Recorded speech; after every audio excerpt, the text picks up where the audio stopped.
Hello everyone. இந்த வீடியோவில் வந்து நம்ம ஸ்டேட் டிசைன் பேட்டர்ன் என்னன்னு சொல்லிட்டு பார்க்கலாம். இந்த ஸ்டேட் டிசைன் பேட்டர்ன் வந்து ரொம்ப சிம்பிளான ஒரு டிசைன் பேட்டர்ன். பட் நிறைய பேருக்கு வந்து ஸ்டேட் டிசைன் பேட்டர்னுக்கும் ஸ்ட்ராட்டஜி டிசைன் பேட்டர்னுக்கும் வந்து கன்ஃபியூஸ் ஆகும். ஸோ அது ரெண்டுத்துக்குமே வந்து என்ன டிஃபரன்ஸ் சொல்லிட்டு நான் வீடியோ எண்டில் வந்து எக்ஸ்பிளைன் பண்ணுறேன். அதனால் வீடியோ ஃபுல்லாக பாருங்கள். ஃபஸ்ட்டு வந்து பை டெஃபினிஷன் என்ன கொடுத்துருக்காங்கன்னு சொல்லிட்டு அண்டர்ஸ்டாண்ட் பண்ணிக்கலாம். State design pattern is a behavioral design pattern that allows an object to change its behavior when its internal state changes. இதை வந்து ரொம்ப சிம்பிளாக எக்ஸ்பிளைன் பண்ணணும்னா, இப்போ வந்து உங்ககிட்ட ஒரு அப்ளிகேஷன் இருக்குது. இந்த அப்ளிகேஷனில் மல்டிபிள் ஸ்டேட்ஸ் இருக்கலாம், இன்டர்னல் ஸ்டேட்ஸ். ஓகேவா? இந்த ஸ்டேட்னா என்னன்னு சொல்லிட்டு நான் எக்ஸாம்பிளோட எக்ஸ்பிளைன் பண்ணுறேன். உங்களுக்கு வந்து இன்னுமே நல்லா புரியும். ஜஸ்ட் இமேஜின் பண்ணிக்கோங்க. இப்போ உங்கள் அப்ளிகேஷனில் மல்டிபிள் ஸ்டேட்ஸ் இருக்கும் போது, அந்த ஸ்டேட்டில் வந்து மாறும் போது அதுக்கேற்ற மாதிரி அந்த அப்ளிகேஷனில் இருக்கிற அண்டர்லைங் ஆப்ஜெக்ட்ஸுமே டைனாமிக்காக அதோட பிஹேவியரை வந்து மாற்றணும். ஓகேவா? ஸோ அந்த மாதிரி மாற்றுறதுக்கு யூஸ் பண்ணுற ஒரு டிசைன் பேட்டர்ன் தான் வந்து ஸ்டேட் டிசைன் பேட்டர்ன். ஸோ இதை எக்ஸாம்பிள் நான் சொன்ன மாதிரி எக்ஸாம்பிளோட பார்த்தா இன்னுமே உங்களுக்கு கிளியராக புரியும். இதுக்கு என்ன எக்ஸாம்பிள் எடுத்திருக்கேன் பார்த்தீங்கன்னா, நம்ம எல்லாரும் யூஸ் பண்ணுற ஏடிஎம் மிஷின். ஸோ எல்லாருமே வந்து ஏடிஎம் மிஷின் யூஸ் பண்ணியிருப்போம். இந்த ஏடிஎம் மிஷினில் பார்த்தீங்கன்னா, ஃபஸ்ட்டு ஏடிஎம் மிஷினுக்குள்ளே நீங்கள் என்டர் ஆகும்போது அந்த ஏடிஎம் மிஷின் வந்து ஒன்றுமே பண்ணாமல் ஒரு ஸ்டேட்டில் இருக்கும். கரெக்டாக? அதை தான் வந்து நம்ம ஐடியல் ஸ்டேட்னு சொல்லுவோம். ஸோ இது வந்து ஒன் ஆஃப் த ஸ்டேட். ஓகேவா? ஸோ நெக்ஸ்ட்டு அந்த பேஜில் வந்து உங்கள்கிட்ட கார்டு இன்சர்ட் பண்ண சொல்லி கேட்கும். ஸோ அந்த இடத்துல நீங்கள் கார்டு வந்து இன்சர்ட் பண்ணிட்டீங்கன்னா உங்களை வந்து நெக்ஸ்ட் பேஜுக்கு கொண்டு போவோம். அந்த பேஜில் வந்து நீங்கள் உள்ள பின் என்டர் பண்ண சொல்லி கேட்கும். ஸோ இது வந்து இன்னொரு ஸ்டேட். ஒன்ஸ் நீங்கள் பின் என்டர் பண்ணிட்டோன்னே, சப்போஸ் நீங்கள் என்டர் பண்ண பின் கரெக்டாக இருந்துச்சுன்னா உங்களை ஆத்தென்டிகேட் பண்ணிவிட்டு இன்னொரு பேஜ் கொண்டு போவோம். கரெக்டாக? ஸோ அந்த இன்னொரு பேஜ் வந்து இன்னொரு ஸ்டேட். அந்த பேஜில் வந்து உங்ககிட்ட மல்டிபிள் டிஃப்ரெண்ட் ஆப்ஷன்ஸ் கொடுக்கும். ஒன்று வந்து நீங்கள் கேஷ் வித்ரா பண்ணலாம், இல்லை பேலன்ஸ் என்கொயரி பண்ணலாம், இல்லைனா ட்ரான்ஸ்ஃபர் பண்ணலாம். இந்த மாதிரி மல்டிபிள் ஆப்ஷன்ஸ் கொடுக்கும். கரெக்டாக? ஸோ இது வந்து இன்னொரு ஸ்டேட். நீங்கள் இப்போ இந்த மல்டிபிள் ஆப்ஷனில் நீங்கள் செலக்ட் பண்ணுற ஆப்ஷனுக்கு ஏற்ற மாதிரி உங்களை வந்து இன்னொரு பேஜ் கொண்டு போவோம். அது வந்து இன்னொரு ஸ்டேட். இப்போ நீங்கள் கேஷ் வித்ரான்னு செலக்ட் பண்ணிங்கன்னா உங்களை கேஷ் வித்ரா பேஜுக்கு கொண்டு போவோம். நீங்கள் வந்து பேலன்ஸ் என்கொயரி பண்ணிங்கன்னா அதுக்குமே வந்து இன்னொரு ஸ்டேட்டை நம்ம கிரியேட் பண்ணலாம். ஸோ இந்த மாதிரி நீங்கள் பண்ணுற ஒரு ஆக்ஷனுக்குமே டிஃப்ரெண்ட் ஸ்டேட்டு கொண்டு போகுது. பார்த்தீங்களா? ஸோ அதுக்கேற்ற மாதிரி அப்ளிகேஷன் வந்து ஆட்டோமேட்டிக்காக இன்டர்னல் ஸ்டேட் மாற்றுது பாருங்க. ஸோ இந்த மாதிரி சுச்சுவேஷனுக்கு தான் வந்து நம்ம ஸ்டேட் டிசைன் பேட்டர்ன் யூஸ் பண்ணுவோம். அதாவது நம்ம பண்ணுற ஒரு ஆக்ஷனுக்குமே அப்ளிகேஷன் வந்து ஆட்டோமேட்டிக்காக அதோட இன்டர்னல் ஸ்டேட்டை மாற்றுது. இப்போ யூசர் வந்து இங்கே எந்த ஸ்டேட்டுமே மாற்றலை. யூசர் வந்து ஜஸ்ட் கார்டு இன்சர்ட் பண்ணுறாரு, ஆட்டோமேட்டிக்காக இந்த அப்ளிகேஷன் வந்து நெக்ஸ்ட் ஸ்டேட்டுக்கு போகுது. அதே மாதிரி யூசர் பின் என்டர் பண்ணிட்டோன்னா ஆட்டோமேட்டிக்காக வந்து அப்ளிகேஷன் இன்னொரு ஸ்டேட்டுக்கு போகுது. ஸோ இந்த மாதிரி ஆட்டோமேட்டிக்காக அப்ளிகேஷன் யூசரோட ஆக்ஷன்ஸை வச்சு போகிற அந்த இதுக்கு நம்ம ஸ்டேட் டிசைன் பேட்டர்ன் யூஸ் பண்ணலாம். இந்த ஏடிஎம் மிஷினே வந்து நம்ம இம்ப்ளிமெண்ட் பண்ணி ஸ்டேட் டிசைன் பேட்டர்னை இன்னுமே நம்ம தெளிவாக அண்டர்ஸ்டாண்ட் பண்ணிக்கலாம். இப்போ வந்து இந்த ஏடிஎம் மிஷினோட கோட் இம்ப்ளிமெண்டேஷன் நம்ம பார்க்கலாம். இதுக்கு வந்து நான் ஏற்கனவே எப்பவுமே பண்ணுற மாதிரி 2 பேக்கேஜ் கிரியேட் பண்ணியிருக்கேன். ஒன்று வந்து வித்தவுட் ஸ்டேட் பேட்டர்ன், அப்புறம் இன்னொன்று வந்து வித் ஸ்டேட் பேட்டர்ன். ஃபஸ்ட்டு வந்து ஸ்டேட் பேட்டர்ன் யூஸ் பண்ணாமல் நம்ம இந்த ஏடிஎம் மிஷினை இம்ப்ளிமெண்ட் பண்ணால் எப்படி இருக்குன்னு சொல்லிட்டு அண்டர்ஸ்டாண்ட் பண்ணிக்கலாம். ஸோ நம்ம ஏடிஎம் மிஷினோட ப்ரைமரி கோல் என்ன? நம்ம வந்து ஏடிஎம் மிஷினில் யூசருக்கு சர்டன் ஆக்ஷன்ஸை வந்து கொடுக்கணும். என்னென்னலாம் பார்த்தீங்கன்னா, அவரால் ஃபஸ்ட்டு கார்டு இன்சர்ட் பண்ணணும். அதுக்கப்புறம் தான் வந்து நம்ம பின்னு என்டர் பண்ணுறது அலோவ் பண்ணணும். பின் என்டர் பண்ணிவிட்டு அதுக்கப்புறம் தான் கேஷ் வித்ரா அந்த மாதிரி டிஃப்ரெண்ட் ஆப்ரேஷனை ஸ்டேட் பை ஸ்டேட் அவர் பண்ணுற மாதிரி நம்ம வந்து அலோவ் பண்ணணும். ஸோ இதுக்கு வந்து இம்ப்ளிமெண்டேஷன் வந்து எப்படி எழுதுனான்னு பார்த்தீங்கன்னா, நான் வந்து இப்போது ஏடிஎம் மிஷன் சொல்லிட்டு ஒரு கிளாஸ் கிரியேட் பண்ணியிருக்கேன். இதுதான் வந்து சென்ட்ரலைஸ்ட் கிளாஸ். இதுக்குள்ளே தான் வந்து எல்லா ஆப்ரேஷன்ஸுமே இருக்கும். நான் ஏற்கனவே சொன்ன மாதிரி ஸ்டேட் பை ஸ்டேட் தான் வந்து சில செட் ஆஃப் ஆக்ஷன்ஸ் வந்து பண்ணணும். ஃபஸ்ட்டு வந்து அவர் கார்டு இன்சர்ட் பண்ண அலோவ் பண்ணணும். அதுக்கப்புறம் வந்து பின் என்டர் பண்ண அலோவ் பண்ணணும். அதுக்கப்புறம் தான் வந்து கேஷ் வித்ரா பண்ண அலோவ் பண்ணணும். இதில் எதனா வந்து பண்ணாமல் யூசர் வந்து வேறு ஆக்ஷன் பண்ண ட்ரை பண்ணாருன்னா நம்ம வந்து அலோவ் பண்ணக்கூடாது. எக்ஸாம்பிள், இப்போ இந்த இடத்துல வந்து இன்சர்ட் கார்டுன்னு இருக்கா, இந்த இன்சர்ட் கார்டுக்கு முன்னாடி அவர் வந்து பின் என்டர் பண்ண ட்ரை பண்ணாருன்னா நம்ம வந்து அலோவ் பண்ணக்கூடாது. நம்ம வந்து ஃபஸ்ட்டு கார்டு இன்சர்ட் பண்ணுங்கன்னு சொல்லிட்டு யூசர் கிட்ட வந்து சொல்லணும். ஸோ இது எப்படி ஹேண்டில் பண்ணலான்னு பார்த்தீங்கன்னா, நான் இந்த ஏடிஎம் மிஷனுக்குள்ளே ஸ்டேட்டுன்னு சொல்லிட்டு ஒரு வேரியபிள் கிரியேட் பண்ணியிருக்கேன். இந்த வேரியபிளில் வந்து டிஃப்ரெண்ட் ஸ்டேட்ஸ் இருக்கும். ஓகேவா? ஐடியல், ஆஸ்கார்டு, ஆத்தென்டிகேட்டட், டிஸ்பென்ஸ் சொல்லிட்டு டிஃப்ரெண்ட் ஸ்டேட்ஸ் இருக்குது. ஸோ இப்போ வந்து நம்ம ATM machine by default first time create பண்ணும்போது ஐடியலில் தான் இருக்கும். கரெக்டாக? அதனால தான் வந்து இந்த ஏடிஎம் மிஷன் ஆப்ஜெக்ட் கிரியேட் பண்ணும்போது நான் ஸ்டேட் வந்து ஐடியல்னு சொல்லிட்டு நான் வச்சுக்கிட்டேன். ஸோ இப்போது நம்ம யூசர் வந்து ஃபஸ்ட்டு ஆப்ரேஷன் என்ன வந்து அவர் அலோவ் பண்ணணும்? அவர் வந்து இன்சர்ட் கார்டு மட்டும் தான் அலோவ் பண்ணணும். கரெக்டாக? அப்போது ஃபஸ்ட்டு யூசர் வந்து இன்சர்ட் கார்டுன்னு சொல்லிட்டு டைப் பண்ணார்னா நம்ம வந்து என்ன செக் பண்ணணும்? இந்த ஏடிஎம் மிஷன் வந்து ஐடியலாக இருக்கான்னு பார்க்கணும். இன்கேஸ் ஐடியலாக இல்லைன்னா நம்ம வந்து கார்டை வந்து இன்சர்ட் பண்ணுறதுக்கு அலோவ் பண்ணக்கூடாது. இப்போ இந்த ஸ்டேட் வந்து ஐடியலாக இருந்துச்சுன்னா மட்டும்தான் நீ வந்து கார்டு இன்சர்ட் பண்ண முடியும். சப்போஸ் அப்படி இல்லைனா வேறு ஒரு ஸ்டேட்டில் இருந்துச்சுன்னா நம்ம வந்து ஜஸ்ட் ஒரு எல்ஸ் கண்டிஷன் போட்டு கார்டு வந்து ஏற்கனவே இன்சர்ட் ஆகிடுச்சு அப்படின்னு சொல்லிட்டு நம்ம யூசருக்கு இன்ஃபார்ம் பண்ணலாம். இப்போ வந்து கார்டு வந்து இன்சர்ட் பண்ணிட்டாரு யூசர் சக்ஸஸ்ஃபுல்லாக. நம்ம என்ன பண்ணணும்? நெக்ஸ்ட்டு வந்து இந்த அப்ளிகேஷனோட ஸ்டேட்டை மாற்றணும். அதனால தான் நான் வந்து இங்கே வந்து ஸ்டேட் மாற்றிருக்கேன். ஐடியாவிலேருந்து இப்போ வந்து கார்டு இன்சர்ட்டட் ஆஸ் கார்டுன்னு சொல்லிட்டு நான் ஸ்டேட்டை மாற்றிட்டேன். இப்போ தான் வந்து யூசருக்கு நம்ம நெக்ஸ்ட்டு ஆப்ரேஷனை வந்து அலோவ் பண்ணணும். இப்போ யூசர் வந்து கார்டு சக்ஸஸ்ஃபுல்லாக இன்சர்ட் பண்ணிட்டாரு. நெக்ஸ்ட் வந்து நம்ம யூசருக்கு பின் என்டர் பண்ணுறதுக்கு நம்ம அலோவ் பண்ணலாம். இப்போ என்டர் பின்னுக்குள்ளே போய் பார்த்தீங்கன்னா நம்ம ஸ்டேட் வந்து என்னவா இருக்கணும். இப்போது யூசர் வந்து ஐடியாவிலேருந்து ஆஸ் கார்டுக்கு வந்துட்டார். இந்த ஆஸ் கார்டில் இருந்தால் மட்டும்தான் நம்ம வந்து பின் என்டர் பண்ணுறதுக்கு அலோவ் பண்ணணும்.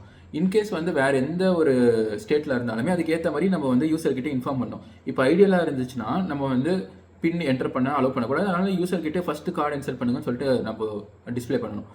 அதனால தான் வந்து இந்த இஃப் கண்டிஷன் இந்த மாதிரி போட்டிருக்கேன். இப்போது இந்த பின் கரெக்டாக ஒரு என்டர் பண்ணிட்டாருன்னா நம்ம ஆத்தென்டிகேட் பண்ணிவிட்டு நம்ம வந்து அதுக்கேற்ற மாதிரி ஸ்டேட்டை மாற்றிடலாம், ஆத்தென்டிகேட்டர்னு சொல்லிட்டு. இன்கேஸ் வந்து ராங்காக இருந்துச்சுன்னா நம்ம வந்து ஸ்டேட்டை வந்து ஐடியல்னு சொல்லிட்டு மாற்றிடலாம். ஸோ இப்படி தான் வந்து நம்ம டிஃப்ரெண்ட் ஸ்டேட்ஸை வந்து இந்த மாதிரி மல்டிபிள் இஃப் கண்டிஷன் வந்து போட்டு ஹேண்டில் பண்ணலாம். ஸோ இப்போ உங்களுக்கு வந்து புரிஞ்சிருக்கும் ஃப்ளோ எப்படி இருக்குன்னு சொல்லிட்டு. இது ஒரு பெரிய இம்ப்ளிமெண்டேஷனாக இல்லை, ரொம்ப சிம்பிளான கோடு தான். ஜஸ்ட் இருக்கிற ஸ்டேட்ஸை வந்து எப்படி நம்ம மாற்றுறோம்னு சொல்லிட்டு நம்ம அண்டர்ஸ்டாண்ட் பண்ணிடுறோம். ஓகேவா? இந்த கோடு வந்து உங்களுக்கு ஃப்ளோ வந்து ஓரளவுக்கு புரிஞ்சிருக்கும். பட் இதில் வந்து எதனா பிரச்சனை இருக்கான்னு பார்த்தீங்கன்னா இதில் வந்து நிறைய பிரச்சனை இருக்குது. என்னென்னு பார்த்தீங்கன்னா இப்போ நம்ம போட்டிருக்க if condition multiple if condition போட்டு தான் வந்து நம்ம இந்த மாதிரி இந்த ஸ்டேட் பிஹேவியர் ஆப்ஜெக்ட் பிஹேவியர்லாம் வந்து ஹேண்டில் பண்ணுறோம். இதனால் என்ன பிரச்சனை ஆகும் பார்த்தீங்கன்னா நம்ம நாளைக்கு வந்து புதுசாக ஒரு ஸ்டேட்டை வந்து நம்ம சப்போர்ட் பண்ணுறோன்னா நம்ம வந்து இந்த ஏற்கனவே இருக்கிற இந்த கோடை வந்து மாடிஃபை பண்ணுற மாதிரி இருக்கும். இது வந்து சாலிட் பிரின்சிபலில் நம்ம ஏற்கனவே பார்த்துருப்போம், நிறைய பிளேஸில் ஓப்பன் க்ளோஸ் பிரின்சிபலை வைலேட் பண்ணுது. இன்னொரு ப்ராப்ளம் என்னென்னு பார்த்தீங்கன்னா என்னதான் வந்து இந்த ஏடிஎம் மிஷின் வந்து ஒரு சென்ட்ரலைஸ்டு கிளாஸாக இருந்தாலுமே இதுக்கிட்ட வந்து மல்டிபிள் ஆப்ரேஷன்ஸ் நம்ம கொடுக்குறோம். இப்போ பார்த்தீங்கன்னா ஸ்டேட் ஹேண்டில் பண்ணுற அந்த விஷயமே வந்து நம்ம ஏடிஎம் மிஷினுக்குள்ளே நம்ம போடுறோம். இப்போ நாளைக்குமே நிறைய ஃபீச்சர்ஸ் வரும்போது நம்ம இந்த கிளாஸை வந்து நம்ம அப்படியே எக்ஸ்டெண்ட் பண்ணி அது உள்ளே இருக்கிற நிறைய இம்ப்ளிமெண்டேஷன் கோட் பிளாக்ஸை ஆட் பண்ணுற மாதிரி இருக்கும். ஸோ இதுவுமே வந்து இன்னொரு பிரின்சிபலை வைலேட் பண்ணுது, சிங்கிள் ரெஸ்பான்சிபிலிட்டி பிரின்சிபல். ஓகே, நம்ம இதுக்கு முன்னாடி பார்த்த ப்ராப்ளத்தெல்லாம் ஸ்டேட் டிசைன் பேட்டர்ன் வச்சு எப்படி சால்வ் பண்ணுறது சொல்லிட்டு பார்க்கலாம். ஸ்டேட் டிசைன் பேட்டர்ன்லேயே டெஃபினேஷன் என்ன கொடுத்துருக்காங்க பார்த்தீங்கன்னா இந்த மாதிரி இஃப் எல் ஸ்டேட்மெண்ட்டோ இல்லை ஸ்விட்ச் கேசஸ் மல்டிபிள் யூஸ் பண்ணும்போது நம்மளாம் வந்து அதை ரிமூவ் பண்ணிவிட்டு எல்லா ஸ்டேட்டுக்குமே வந்து டிஃப்ரெண்ட்டாக கிளாஸஸ் கிரியேட் பண்ணி நம்ம ஹேண்டில் பண்ணலாம். ஸோ நம்ம நிறைய இடத்துல பார்த்துருப்போம் இந்த மாதிரி டிஃப்ரெண்ட் கிளாஸஸ் காமனாக இருக்கிற கிளாஸஸ்க்குலாம் வந்து நம்ம என்ன பண்ணலாம், நம்ம வந்து ஒரு இன்டர்ஃபேஸ் கிரியேட் பண்ணலாம், பேரண்ட் இன்டர்ஃபேஸ், இன்னரிட்டன்ஸ் மாதிரி. ஸோ இந்த இன்டர்ஃபேஸ் கீழே வந்து நம்ம டிஃப்ரெண்ட்டாக இந்த ஸ்டேட்ஸ்லாம் இருக்குது பார்த்தீங்களா, அதுக்கெலாம் வந்து டிஃப்ரெண்ட்டாக கிளாஸ் கிரியேட் பண்ணலாம். ஸோ இதுக்கு முன்னாடி நம்ம என்ன பண்ணியிருப்போம்னா இந்த ஏடிஎம் மிஷனுக்குள்ளே ஸ்டேட் பேட்டர்ன் இல்லாமல் நம்ம வந்து எல்லாத்தையுமே இதுக்குள்ளே ஹேண்டில் பண்ணியிருப்போம். எல்லா ஸ்டேட்டை ஹேண்டில் பண்ணுற லாஜிக் எல்லாமே இதுக்குள்ளே ஹேண்டில் பண்ணியிருப்போம். நம்ம இது எல்லாமே எடுத்துகிட்டு இதுக்கு எல்லாத்துக்குமே வந்து செப்பரேட்டாக கிளாஸ் கிரியேட் பண்ணுறோம் ஈச் அண்ட் எவ்ரி ஸ்டேட்டுக்கு. இப்போ இங்கே பார்த்தீங்கன்னா ஏடிஎம் ஸ்டேட்டுக்குள்ளே வந்து நம்ம ஏடிஎம் மிஷனில் இருக்கிற எல்லா மெத்தடுமே, அதாவது இன்சர்ட் கார்டு, அப்புறம் என்டர் பின், அது கீழே இருக்க எல்லா மெத்தடுமே வந்து நான் இந்த இன்டர்ஃபேஸ்க்குள்ளேயே நான் போட்டிருக்கேன். எதுக்கு வந்து இந்த மாதிரி எல்லா மெத்தடுமே வந்து இதுக்குள்ளேயே போட்டிருக்குன்னு சொல்லிட்டு உங்களுக்கு போக போக புரியும். ஃபஸ்ட்டு வந்து இந்த ஏடிஎம் ஸ்டேட் இன்டர்ஃபேஸ் கீழே இருக்கிற டிஃப்ரெண்ட் ஸ்டேட் கிளாஸஸ் வந்து நம்ம பார்க்கலாம். இப்போ ஃபஸ்ட்டு கிளாஸ் என்ன பார்த்தீங்கன்னா ஐடியல் ஸ்டேட். கரெக்டாக இந்த ஐடியல் ஸ்டேட் வந்து என்ன பண்ணுதுன்னா இந்த ஏடிஎம் ஸ்டேட்டை இம்ப்ளிமெண்ட் பண்ணிவிட்டு அது கீழே இருக்கிற எல்லா மெத்தடுமே ஓவர் ரைட் பண்ணிவிட்டு அந்த ஓவர் ரைட் பண்ண மெத்தடுக்கெலாம் வந்து கோட் லாஜிக்கை எழுதணும். கரெக்டாக. ஸோ ஃபஸ்ட்டு நல்லா அண்டர்ஸ்டாண்ட் பண்ணிக்கோங்க. ஐடியல் ஸ்டேட்டில் நம்ம வந்து என்ன சப்போர்ட் பண்ணோம், ஒரே ஒரு ஃபங்க்ஷனாலிட்டி மட்டும் தான் சப்போர்ட் பண்ணோம். என்னன்னு பார்த்தீங்கன்னா கார்டு இன்சர்ட் பண்ணுறது. அதை தவிர எது பண்ணாலுமே நம்ம வந்து அக்செப்ட் பண்ணக்கூடாது. யூசர் வந்து என்டர் பின்னு சொல்லிட்டு ஆக்சஸ் பண்ணுறாரு. அப்படி ஆக்சஸ் பண்ணும்போது நம்ம வந்து அலோவ் பண்ணக்கூடாது. நம்ம வந்து என்ன சொல்லணும்னா ஃபஸ்ட்டு கார்டு இன்சர்ட் பண்ணுங்க அப்படின்னு சொல்லிட்டு சொல்லணும். கரெக்டாக.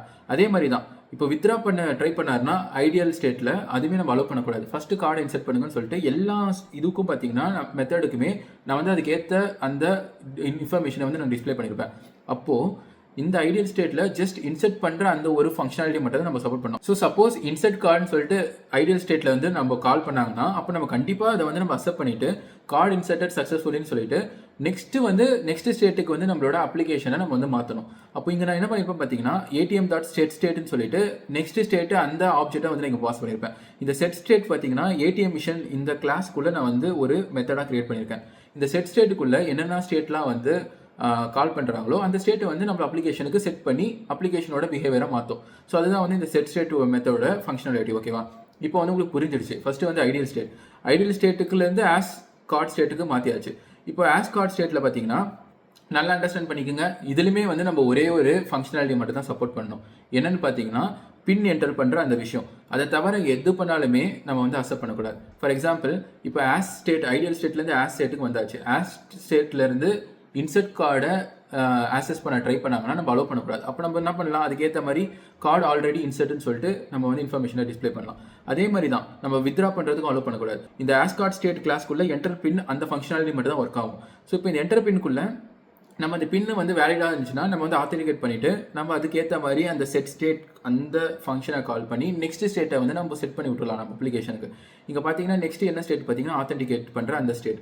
இப்போ சப்போஸ் பின்னு வந்து இன்வேலிடாக இருந்துச்சுன்னா நம்ம வந்து மறுபடியும் ஐடியல் ஸ்டேட்டுக்கு மாற்றிடலாம். இப்போ ஆத்தென்டிகேட் ஸ்டேட்லேருந்து என்ன பண்ண முடியும், யூசர்னால வித்ரா மட்டும் தான் பண்ண முடியும். கரெக்டாக இப்போ பார்த்தீங்கன்னா மெயின் மெத்தடில் நம்ம என்ன பண்ணியிருக்கோம், வித்ரா பண்ணுற அந்த ஃபங்க்ஷன் இருக்குது. இப்போ இதை வந்து ஆத்தென்டிகேட் ஸ்டேட்லேருந்து நம்மளால யூசர்னால கால் பண்ண முடியும். ஸோ அதை தான் வந்து நம்ம ஆத்தென்டிகேட் ஸ்டேட்டில் நம்ம பண்ணியிருப்போம். இங்கே வேறு எந்த ஒரு ஃபங்க்ஷன் யூசர் ஆக்சஸ் பண்ண ட்ரை பண்ணாலுமே நம்ம வந்து அலோவ் பண்ணக்கூடாது. இப்போ இன்சர்ட் பண்ணார்னா ஆல்ரெடி கார்டு இன்சர்ட்னு சொல்லலாம், என்டர் சொன்னார்னா ஆல்ரெடி ஆத்தென்டிகேட்னு சொல்லிட்டு சொல்லலாம். ஸோ இப்போ அதனால தான் வந்து வித்ரா பண்ணுற அந்த ஒரு லாஜிக் மட்டும் தான் நம்ம வந்து இந்த ஆத்தென்டிகேட் ஸ்டேட்டில் போடுவோம். இப்போ ஆத்தென்டிகேட் ஸ்டேட்லேயுமே அதே தான். ஒன்ஸ் வந்து வித்ரா பண்ணிட்டோன்னா, இப்போ வித்ரா பண்ணுற அந்த லாஜிக் வந்து நான் எழுதியிருக்கேன். ஸோ ஒன்ஸ் வந்து வித்ரா பண்ணிட்டோன்னா நம்ம வந்து நெக்ஸ்ட் ஸ்டேட்டுக்கு மாற்றிடணும். நெக்ஸ்ட் ஸ்டேட் என்ன பார்த்தீங்கன்னா கேஷ் டிஸ்பென்ஸ் பண்ணுற அந்த ஸ்டேட். ஓகேவா? ஸோ இதுக்கு மாற்றிட்டோன்னே இதுதான் வந்து கடைசி ஸ்டேட். இப்போ யூசர்னால வெறும் ஒரே ஒரு விஷயம் மட்டும் தான் பண்ண முடியும், கார்டை மட்டும் தான் இன்ஜெக்ட் பண்ண முடியும். கரெக்டாக? அப்போது அதுக்கேற்ற லாஜிக் வந்து நம்ம இந்த கார்டு டிஸ்பெண்ட் பண்ணுற ஸ்டேட்டுக்குள்ளே நம்ம அக்செப்ட் பண்ணணும். இங்கே பாருங்கள், இஜெக்ட் கார்டு இந்த ஒரு இது மட்டும் நான் சப்போர்ட் பண்ணியிருக்கேன். வேறு எது வந்து யூசர் கால் பண்ணாலுமே எதுவுமே வந்து நம்ம இது பண்ணக்கூடாது, சப்போர்ட் பண்ணக்கூடாது. இப்போ இஜெக்ட் கார்டில் பார்த்தீங்கன்னா ஓகே, நம்ம யூசர் வந்து சக்ஸஸ்ஃபுல்லாக நம்ம கார்டு வந்து அவர்கிட்ட கொடுத்துட்டு நம்ம வந்து ஆல்ரெடி நம்மளோட அப்ளிகேஷன் வந்து ஃபஸ்ட்டு எந்த ஸ்டேட் இருந்து ஐடியல் ஸ்டேட் அதுக்கு வந்து மாற்றிடலாம். ஏன்னா எல்லா ட்ரான்ஸுமே வந்து முடிஞ்சிடுச்சு. கடைசியாக கார்டு எடுத்துட்டோன்னா நம்ம வந்து ஐடியல் ஸ்டேட்டுக்கு தானே வைக்கணும். அதை தான் வந்து நான் இங்கே இந்த இஜெக்ட் கார்டில் வந்து போட்டிருப்பேன். இப்போ உங்களுக்கு வந்து புரிஞ்சிருக்கும். இப்போ இந்த ஏடிஎம் மிஷினில் தான் இதை தான் நம்ம பண்ணியிருப்போம். இதில் நம்ம வந்து இன்சர்ட் பண்ணுற அந்த இஜெக்ட் பண்ணுற எல்லா ஃபங்க்ஷனுமே வந்து நம்ம இதுக்குள்ளே எழுதியிருப்போம். பட் ஆனால் இது வந்து டேரெக்டாக யூசர் இந்த இன்சர்ட் கார்டு இந்த என்டர் பின்னை தான் வந்து ஆக்சஸ் பண்ணுவார். பட் ஆனால் நம்ம வந்து கரண்ட் ஸ்டேட், இப்போ நமக்கு கரண்ட் ஸ்டேட்டுன்னு சொல்லிட்டு ஒரு வேரியபிள் கிரியேட் பண்ணியிருக்காங்க. அந்த வேரியபிள் என்ன ஸ்டேட்டில் இருக்கோ அந்த ஸ்டேட்டோட அந்த மெத்தடை தான் கால் பண்ணும். ஓகேவா? இப்போது ஐடியல் ஸ்டேட்டாக இருந்துச்சுன்னா இன்சர்ட் கார்டில் ஐடியல் ஸ்டேட்டுன்னு சொல்லிட்டு அந்த மெத்தடுக்கு தான் போவோம். இப்போ வந்து ஆஸ் கார்டு இருந்துச்சுன்னா என்ன தான் வந்து இன்சர்ட் மெத்தட் யூசர் கால் பண்ணாலுமே இன்சர்ட் கார்டுன்னு கால் பண்ணால் அது வந்து ஐடியல் ஸ்டேட்டுக்கு போகாது, அது வந்து ஆஸ் கார்டு அந்த ஸ்டேட்டுக்கு தான் போகும். ஸோ இந்த மாதிரி தான் வந்து அப்ளிகேஷன் எந்த ஸ்டேட்டில் கரண்ட்டாக இருக்கோ அதுக்கேற்ற மாதிரி நம்ம யூசர் கால் பண்ணுற மெத்தடுமே போயிட்டு அதுக்கேற்ற வேலிடேஷன் வந்து நடக்கும். இப்போ இங்கே பார்த்தீங்கன்னா நம்ம வந்து எந்த இஃப்எல் ஸ்டேட்மெண்ட்டுமே யூஸ் பண்ணல. நம்ம கோட் வந்து ரொம்ப நீட்டாகவும் இருக்குது, ரொம்ப மெயின்டெனபிளாகவும் இருக்குது. ஸோ இதனால தான் வந்து நம்மளுக்கு ஸ்டேட் டிசைன் பேட்டர்ன் வந்து ரொம்ப யூஸ்ஃபுல்லாக இருக்கும். இப்போ நான் ஏற்கனவே சொன்ன மாதிரி ஸ்டேட் டிசைன் பேட்டர்னுக்கும் ஸ்ட்ராட்டஜி டிசைன் பேட்டர்னுக்கும் வந்து நிறைய பேருக்கு வந்து கன்ஃபியூஸ் ஆகும். அதை வந்து நம்ம வந்து கிளியராக அண்டர்ஸ்டாண்ட் பண்ண ட்ரை பண்ணலாம். ஓகே, நான் வந்து இதுக்கு ஒரு இமேஜ் கிரியேட் பண்ணியிருக்கேன். நிறைய பேருக்கு வந்து இந்த ஸ்டேட் டிசைன் பேட்டர்னுக்கும் ஸ்ட்ராட்டஜிக்கும் எதனால் கன்ஃபியூஸ் ஆகும் பார்த்தீங்கன்னா, நம்ம ரெண்டுத்துலேயும் இன்டர்ஃபேஸ் தான் யூஸ் பண்ணுவோம், அது கீழே வந்து கிளாஸஸ் யூஸ் பண்ணுவோம். ப்ளஸ் நம்மளோட இந்த பிஹேவியரை ரன் டைமில் ரெண்டுத்துக்குமே வந்து செட் பண்ணுவோம். பட் ஆனால் நல்லா யோசிச்சு பாருங்கள், ஸ்ட்ராட்டஜி டிசைன் பேட்டர்ன் எக்ஸ்பிளைன் பண்ணும்போது என்ன சொல்லியிருப்பேன் பார்த்தீங்கன்னா, ஸ்ட்ராட்டஜி வந்து டிஃப்ரெண்ட் ஸ்ட்ராட்டஜிஸ் இருந்துச்சுன்னா யூசர் தான் வந்து டிசைட் பண்ணுவார் எந்த ஸ்ட்ராட்டஜி வந்து அந்த அப்ளிகேஷனுக்கு வேணும்னு சொல்லிட்டு. அதுக்கேற்ற மாதிரி தான் நம்மளோட அப்ளிகேஷன் பிஹேவியரை வந்து நம்ம மாற்றுற மாதிரி இருக்கும். எக்ஸாம்பிள் என்ன பார்த்தீங்கன்னா, இப்போ ஒரு ட்ராவல் புக்கிங் ஆப்பே வச்சுக்கோங்களேன். இந்த ட்ராவல் புக்கிங் ஆப்பில் வந்து மல்டிபிள் டிஃப்ரெண்ட் வெஹிக்கிளை சப்போர்ட் பண்ணுறோம், பஸ், டாக்ஸி, ட்ரெயின். இப்போ யூசர் வந்து அந்த ஆப்புக்குள்ளே போயிட்டு என்ன வந்து புக் பண்ணணும்னு சொல்லிட்டு செலக்ட் பண்ணுறாரு. பஸ் வேணும்னா பஸ் புக் பண்ணிக்கலாம். அதுக்கேற்ற மாதிரி நம்மளோட அப்ளிகேஷனோட அந்த பிஹேவியரை வந்து நம்ம ரன் டைமில் மாற்றிடுவோம். இப்போ பஸ் வேணும்னா பஸ் ஸ்ட்ராட்டஜியை சூஸ் பண்ணுவோம், இதே டாக்ஸி வேணும்னா டாக்ஸியோட ஸ்ட்ராட்டஜியை நம்ம சூஸ் பண்ணுவோம். ஸோ யூசர் என்ன செலக்ட் பண்ணுறோம் அதுக்கேற்ற மாதிரி மாற்றுறோம். பட் இதே ஸ்டேட் டிசைன் பேட்டர்னில் பார்த்தீங்கன்னா நம்ம வந்து அப்ளிகேஷனோட அந்த ஸ்டேட்டை வந்து நம்ம மாற்ற மாட்டோம், அப்ளிகேஷன் தான் ஆட்டோமேட்டிக்காக மாற்றிக்கும். ஆனால் நம்ம பர்ஃபார்ம் பண்ணுற அந்த ஆக்ஷன் வச்சு தான் அப்ளிகேஷன் வந்து மாற்றும். எக்ஸாம்பிள் என்ன பார்த்தீங்கன்னா, இப்போ இந்த டிராஃபிக் சிக்னலே இருக்குன்னு வச்சுங்களேன். இந்த டிராஃபிக் சிக்னலில் நம்ம வந்து எதுவுமே பண்ண மாட்டோம், யூசர் வந்து எதுவுமே பண்ண மாட்டாங்க. என்னென்ன ஆக்ஷன்ஸ் நடக்குதோ அதுக்கேற்ற மாதிரி டிராஃபிக் சிக்னல் வந்து ஆட்டோமேட்டிக்காக ரெட் ஸ்டேட்லேருந்து எல்லோ ஸ்டேட்லேருந்து அதுக்கு பாட்டு மாற்றிக்கும். நம்மளோட ஏடிஎம் மிஷன்லையுமே வந்து அதுதான் நடக்குது. கரெக்டாக ஏடிஎம் மிஷனில் நம்ம வந்து யூசரோட பின்னு போடும்போது ஆட்டோமேட்டிக்காக அதுக்கேற்ற அப்ளிகேஷனோட ஸ்டேட்டை மாற்றிக்குது. யூசர் வந்து ஸ்டேட்டை வந்து மாற்றலை. அதே மாதிரி தான் வந்து கார்டு இன்செர்ட் பண்ணும்போது ஆட்டோமேட்டிக்காக ஐடியாவிலேருந்து வேற ஒரு ஸ்டேட்டுக்கு அப்ளிகேஷனாக மாறிடுது, யூசர் வந்து எதுவுமே கண்ட்ரோல் பண்ணல. ஸோ நல்லா அண்டர்ஸ்டாண்ட் பண்ணிக்கோங்க, ஸ்டேட் வந்து இன்டர்னலாக அப்ளிகேஷன் வந்து ஆட்டோமேட்டிக்காக மாற்றிக்கிற அந்த விஷயத்துக்கு தான் வந்து நம்ம ஸ்டேட் டிசைன் பேட்டர்ன் யூஸ் பண்ணோம். இதே வந்து யூசர் வந்து based on user choice, user என்னென்ன சாய்ஸ் மேக் பண்ணுறாரோ அதுக்கேற்ற மாதிரி நம்ம ஸ்ட்ராட்டஜியை மாற்றிக்கிறோம் பார்த்தீங்களா, அதுக்கு தான் வந்து நம்ம ஸ்ட்ராட்டஜி டிசைன் பேட்டர்ன் யூஸ் பண்ணணும். யூசரோட சாய்ஸ் இருந்துச்சுன்னா ஸ்ட்ராட்டஜி, இதே வந்து அப்ளிகேஷன் இன்டர்னலாக ஹேண்டில் பண்ணுதுன்னா வந்து ஸ்டேட் டிசைன் பேட்டர்ன். ஸோ இந்த ஸ்டேட் டிசைன் பேட்டர்னை வந்து எதுக்கு நம்ம மெயினாக பார்க்குறோம் பார்த்தீங்கன்னா, இது அப்கமிங் வீடியோஸில் வந்து நான் ஏடிஎம், வெட்டிங் மிஷின் இந்த மாதிரி எல்எல்டி ப்ராப்ளத்தெல்லாம் வந்து நான் எக்ஸ்பிளைன் பண்ணுவேன். அப்போ கண்டிப்பாக இந்த ஸ்டேட் டிசைன் பேட்டர்ன் வந்து யூஸ்ஃபுல்லாக இருக்கும். ஸோ இதோட இந்த வீடியோவை முடிச்சுக்கிறேன், இன்னொரு வீடியோவில் பார்க்கலாம். தேங்க்யூ ஃபார் வாட்சிங், பை.